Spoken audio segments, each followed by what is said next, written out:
from Bugeye Guys. This week we're working on Milano, getting this car ready for a new home in Florida.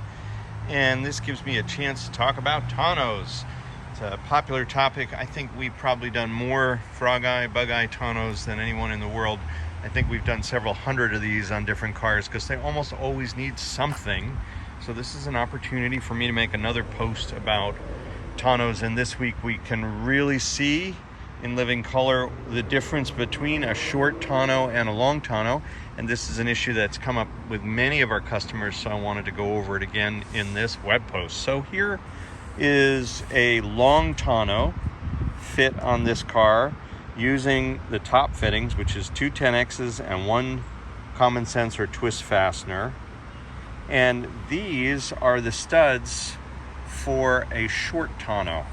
It's confusing, but that's how they did it. I imagine dealers were fitting these on cars in 1958. This is a 58 car.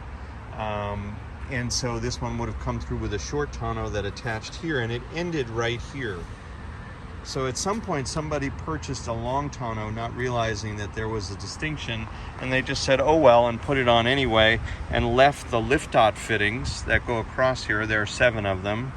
There's actually 6 here, but there should be 7 for concourse correctness, and we have a template for that we sell in our parts catalog.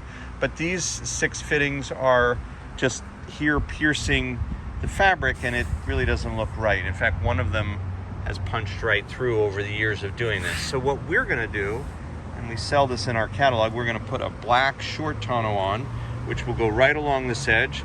I'll put in a picture right about here of the final product on a different car, but a short tonneau will go on and it will run right along here along these fittings, and then the top will still use these aft fittings, and then it will be corrected.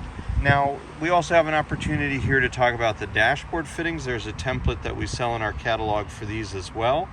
These need to be in the right place. And all of these fittings need to be properly anchored to the car with machine thread screws, otherwise they get loose. Now this one has an extra fitting here that's not correct. We'll probably fill this hole and take it out. And this one is a sheet metal screw. Let's just see, I think I can take it out now.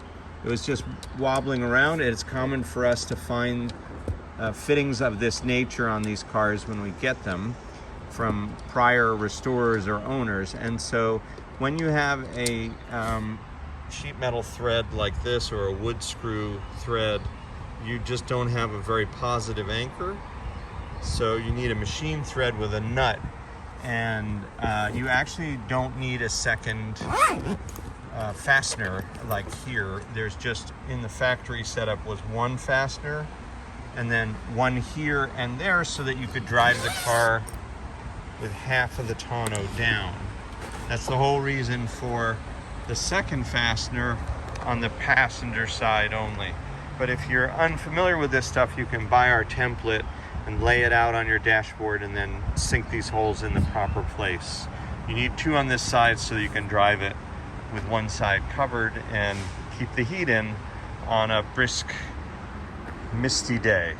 So that's what we have for tonneaus. They're super important for every one of these classic British cars because you park them in the sun like this and they really make a difference, keeping the heat out of your interior, keeping the sun off your dashboard, off your gauges, keeping the gauges from fading, keeping the dashboards from fading, keeping for the seats from fading and overheating.